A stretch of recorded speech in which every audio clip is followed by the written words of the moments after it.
and inquisitive and ambitious and ready to learn. So what we're going to talk about today is scale, specifically at startups. And I'm going to take this from an angle of speed because I've spent the last 2.5 years at a seed stage startup, and there's been a lot of lessons learned there. Let's go ahead and dive in. So, Blitzscaling a product organization. The conversation is going to be organized into 6 speed hacks that I have for you. And the organizers of this event said, hey, the team really wants tactical and practical advice that they can take back to their places of work. And so this is not going to be a theoretical talk. This is going to be super tactical, and hopefully you all have something that you can take home in your notebooks and use tomorrow first thing when you get in. But first, I'll go a little bit about my background so you understand more about me. We'll talk about what I mean by blitzscaling, and then we'll get into the juicier bits of the talk. So I'm from Los Angeles, as Yardley mentioned. I have curated my entire career there, but I'm actually OG Silicon Valley. And by that, I mean my parents met at Hewlett-Packard in the 70s. My mom and all of her sisters actually met their partners at Hewlett-Packard. So she jokes that it was like the Google or maybe the Match.com is what she knows now, right, of its day. So I grew up immersed in tech. This is me in the early 80s. I'm actually connected to the internet. My dad said this is a 300 baud modem. He was teaching me how to use Memo Maker and eating Cheetos or whatever that is there. So I really grew up immersed in the tech scene and talking about things like the HP Way. I don't know how many of you know about what HP Way is, but they were a pioneer in thinking about what culture meant for our organization and how to drive innovation. I also grew up with my dad teaching things like the Kano model at Asilomar to product marketers at Hewlett-Packard. So when I got my first job in product marketing, it was really awesome to be home at Thanksgiving whiteboarding about the Kano model with my dad. So I have this kind of real grounding in technology. And I've worked at companies big and small. So I went to Cornell University and left there to go straight into management consulting at Arthur Andersen and Deloitte doing IT strategy consulting. And I loved it, built up my toolkit, but realized pretty quickly that I wanted to get into operations. I wanted to own something. I wanted to be able to build something and put it out into the universe and really have to nurture it and grow it. So I then went to Overture, which was, this is the advent of the pay-per-click advertising model, Yahoo, Tilster, and Leaf Group. So, my content of my career has spanned ad tech, media, enterprise, SaaS, e-commerce. And the place that I've learned the most is really at the seed stage startups that I've launched. So I joined both Virgin Charter and Fair as the very first product manager and launched the MVPs and scaled them. Seed stage, pre-Series A. So that's really where the rubber hits the road. You are highly accountable for delivering something with a team and, like I said, putting that thing out there and then making sure it doesn't sink, right? So, that's where a lot of the learnings come from in this talk today. The title is Blitzscaling. How many of you have listened to Reid Hoffman's Masters of Scale podcast? Okay, yeah, lots of hands going up. So this is was my routine podcast I listened to after dropping off my kids at school and then going to work. And speaking of scale, it's really vital that you have a sense of urgency, right? There's so much that's unknown, and unless you're incubating a product in a really well-funded organization, there is a sense of survival and urgency that you have wherever you're building and trying to find product market fit, get that fundraising, and get to traction. So what do we know about startups? Uncertainty is everywhere, right? Speed is a virtue. And there's a quote that I heard recently, some of you may have heard it, which is be quick, don't hurry, right? But you need to really be quick about things. And then you need to really swing for the fences. And by swing for the fences, I don't necessarily mean taking unmeasured, unquantified, huge risks. I mean swing for the fences in that you're practicing and you need to level up your product operations. your team and invest so that you can really have a strong platform from which to make really big and bold moves. So like I said, we're going to get to the 6 speed hacks. They're organized 2 per theme here. So 2 about growing a team, 2 about launching fast, and 2 about cultivating culture. So growing a team. When I joined FAIR, there was a newly minted engineering team. Prior to that, they had been working with a third-party agency to build an MVP while they looked for their first development team to build a product. And this quote is from Mason McLeod. He leads payments at FAIR, and he says this: if you need to quickly to get a team building something, start with an existing one. And that's what they did at FAIR. Mason brought over about 20 engineers from a fintech startup that had closed its Los Angeles office, and they were able to basically come from that company and join the new one. And can you imagine what a boon that was to the speed, right? How many of you joined a team or started working with a new team and you have to go through that process of forming, which I mean is reliant on hiring, and hiring can take forever. So you're the forming, the storming, the norming, and then performing. So if at all possible, try to find a performing team and then bring them on board. So scale teams creatively through hiring groups with a track record, like in that example. A couple other examples that are used are acqui-hires, right? So if you get to a position where you're able to acquire a company, it's a really great way to then screen all of the talent and bring on a performance team. And the other would be, as you're building out your team, think about who from your past have you performed well with and you know that can adapt to a culture. I'll say on my very first day, now I was brought in by an engineering director who was total MVP on that team. And he said to me, Cassie, when are you going to bring on this guy? And it was somebody from 2 companies ago that we'd worked together, incubating a project actually at one of the big companies that we worked at. And so it's really important to see if you can accelerate your speed by bringing in people that can work well together. The next would be to leverage third parties strategically. As I'd mentioned before, the original founding team had brought on a third party in order to create an MVP. But when you're launching a startup, you really need to have a cohesive team that's dedicated because of how quick and nimbly you might need to move.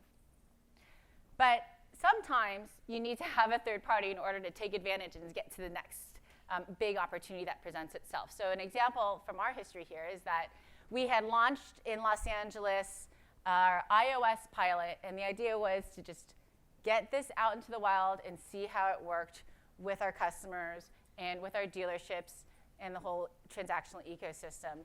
And that eventually we would launch Android, but that it would be something we'd done after we kind of honed our product market fit with iOS first. And then a huge opportunity came up, and we knew, oh, dang, we need to launch Android in 2, maybe 3 months. I mean, it was really fast. And so in that example, it could have taken me 2 months to hire an Android team just to develop it, right? We leverage a third party, and then what I mean by leveraging them strategically is just to think, how do I take this extra talent, keep integrity within my technology platform, right? So you have the platform of, so for us, what we did is we had the API layer and all of the back end stayed with our core team. That was all powering, of course, the iOS app. And then we brought in a third party to then use their Android developers and quickly get that MVP of the new product out and live. So it's not always recommended to use third parties, but they can be a really great strategic advantage if you use them wisely. And then the next thing would be to grow people from within your organization. So, you know, when you start off and maybe you're 8 people and you go to 25 people and you go to 50 people and you're thinking, how am I going to know what to build and how fast to build it, what to prioritize? There might be some other talent in your organization that has some really killer insights, and you can scale fast by leveraging that talent. One easy path to explore would be your customer service team, right? We're all product managers, and you just need to be talking to your customers on the regular. And the people who are talking to them day in and day out are your customer service team. So and we've actually successfully transitioned people from customer service or operations into product roles as well. So if there are really curious people that are ready to learn and grow their career and develop, that's an interesting path, because these are people who really understand the ins and outs of the product and the operation and can then leverage that into helping execute on your product roadmap. Okay, so speed hack number 2 is make hiring someone's job that's not in recruiting. And I love recruiting departments. It's so important to have them. They can help accelerate what you're trying to do. However, it's really easy to say, okay, I need to get this many product hires or this many engineering hires. Recruiter, please go make that happen. And that's exactly not what you want to do. As leaders, we really need to know that this is one of the most important responsibilities that we have. And because of that, if it's a priority, it needs to be treated like a goal within your company. And if it's a goal, that means that you're resourcing it correctly and creating the ability for the team to focus on it. So don't rely on recruiting, partner with recruiting. And set goals for your organization to hire, right? So one example is that we had a product director, and we were at a kind of pivotal point where we knew we needed to scale the size of the team rather quickly over the course of a quarter. And we looked at the features that this product director was focused on, and then we looked at the features that a scaled team would be able to execute and said, you know what? Help us scale the team. Productize scaling the team. We'll take some items off of your actual product roadmap so that you can productize product hiring at this company. And boy, did he do a great job at that. And that's the last part, which is productizing your hiring approach. Everything from standardized screening interview questions to standardized panel sets to standardized scorecard reviews to standardized use cases or case studies that we would do on site or at home. And then also he explored some new ideas which were above and beyond what we had originally asked for, which one of them was doing blind resume reviews. So getting all the product managers in the room, reading all the resumes with no names or dates on them, and then just having this kind of interesting discovery process around what biases are people bringing to the table and how could we be aware of those in advance as we were quickly about to scale a team. So, make it someone's job that's not in recruiting. Leverage recruiting to amplify and make it faster, but productize the approach and treat it like a real goal. Give people the time that they need to do it. Okay, so the next chapter is launching fast. You might have a number of different departments all working together on your squads or pods or teams, however you want to call them. And the question is, how do you get them all to work together and to work together well and to become a performant team? So first is align the team structure with the goals. And it sounds obvious, but it's harder to execute sometimes than easier said than done. But you want to have your teams empowered to execute, tell them what to achieve, not how to achieve it, and then make sure they've got the resources in order to do that well. So empowered teams can come in different shapes, right? When you start a startup, you might have, again, a really small team that needs to work on a focused kernel of things but might spread themselves a little bit thin. But as you get to scale, you can test with different types of organizational structures, whether you're aligning teams throughout different steps of a funnel, whether you're aligning teams specific to different types of products like iOS or Android or a platform team.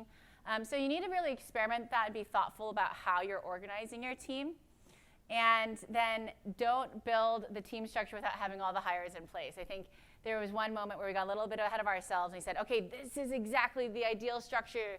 So after the next sprint, we're going to jump into this new structure without realizing that we didn't have full resourcing across each of those teams, which then did not set them up for success. And then beyond that, we knew that we wanted to launch a new line of business that hadn't been planned for and scale in other ways, so things were changing really quickly. So it's really important to make sure that your teams are well-resourced and set up, and that means you might need to make compromises on your roadmap vis-a-vis understanding where your resources are allocated. And that then leads me to speed hack number 4, which is focus and then refocus. How many of you have worked on the same product for maybe a quarter? Okay, 6 months. Okay, and then how many of you have had a pretty steady roadmap of development that you've been working towards? Okay, so few. So then maybe that means that a number of you have had a lot of new developments come up in what you've planned to work on. That's actually really cool. So that leads me into my next statement, which is, what do you think about shiny objects? Are they a girl's best friend? Are they a dirty word? You talk to a lot of people, they think shiny objects are a distraction, right? I don't want to see that shiny object. It's going to create context switching. We're going to have reduced productivity on our team. The output's going to go down. I don't want to look at the shiny object. And what I would endeavor to ask all of you is, keep your eyes open and explore the shiny objects. They can be roadmap killers, but they can be startup makers, so don't be too quick to judge. There's not a right, obvious answer for this. This is really something where you just need to take that trait that I think all of you have, that trait of curiosity, right, and open-mindedness, and really think, okay, am I to look at this shiny object, and does it have potential for my business? And then if you end up looking at it, you have to account for what you're not doing. So, what do you have to launch that must be feature complete, and what can be launched without product support? There's can be a lot that can be done at a startup where you can scale first with humans or other processes and support, and then create the product surface area and follow up. And the last chapter is culture. So talking about operationalizing culture, it's not a checkbox. It used to be. And I used to pitch it like a checkbox when I used to interview candidates at other big companies that I've worked at. And I've become more and more understanding of how culture is really vital. You might say, what do you mean culture? Like for speed, for scaling? And it's actually essential, right? It has everything to do with speed.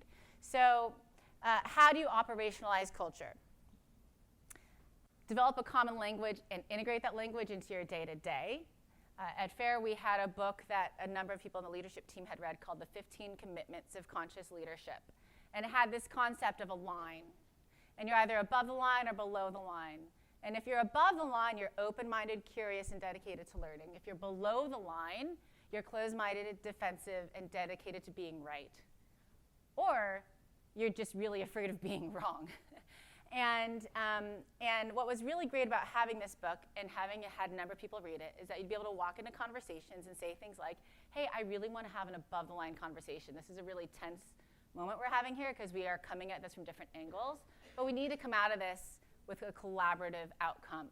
And the better part of that story is that the book acknowledged 90+% of the time people are operating below the line. Right? It's like human nature. And so it gives everybody a little bit of permission to be a little vulnerable and say, okay, reset, you'll be above the line, I'll be above the line, we'll hold each other to that, and let's go ahead and figure out what we're going to do because we are looking at this from different perspectives and want to pursue different paths. So creating a common language and integrating it, then encouraging people to seek coaching in tricky situations, make it okay to ask for help. In my one-on-ones, I always ask my team, what could I have done better to help you last week? Right? And by saying that, it gives them permission to ask me for help whenever they approach a tricky situation. And then incorporate culture into your goal setting, into your one-on-ones in a way that's really measurable and trackable. Now, the last thing I want to talk about is diversity and inclusion. So this is an awesome slide of some awesome mobile engineers, but it's not very diverse, right? Where are all the women?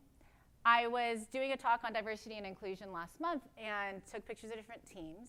And this mobile lead said, just don't take a picture of the mobile development team. It's all guys. I said, I know it's all guys. He goes, but it's actually worse than that. I said, oh, that's news. What could be worse than that? He goes, all of the Android developers are Asian, and all of the iOS developers are Caucasian. And then he followed that up with, we didn't mean for it to be this way, right? So if we think about inclusion and diversity, you really need to invest in it. I'll say the picture of the actual team is much evolved since this one was put together here. But speed hack number 6 is that you want to lead with inclusion. Diverse teams drive more revenue from innovation. I don't think we want to have any proof points around that. So if you create a diverse team, how do you foster them to get the best performance from the team? I would endeavor you to connect to care on an individual level, foster team awareness, and use those inclusive team practices that you have as product managers. You cast a wide net already. And develop products with inclusion in mind. So going into number 1, if you don't personally care about diversity and inclusion, not just hypothetically, but like actually authentically in your heart, then everybody in the room needs to take a moment and introspect on your career, on your experiences from childhood to where you are today, because I bet there are stories that maybe you haven't connected to yet. And until you connect to those stories, you actually can't care, in my opinion, authentically. And then you can do that with your team. Like, go to your team and at the next happy hour or a one-on-one, if it needs to be more private, be like, tell me about a time when you or somebody that you know was impacted by bias or exclusion. Because I really want to hear your story. I really want to understand how this impacts people. And you can do these things and then develop products with inclusion in mind as my last tip here, right? If we're thinking about building the technology for tomorrow, we want to do that in an endeavor to make the world a better place. And if you think about identifying then underserved communities that haven't been served well through the technology of today, go explore that space, because that's where you'll find some blue ocean, some really cool opportunity where you can then spread your wings and scale fast. Thank you very much.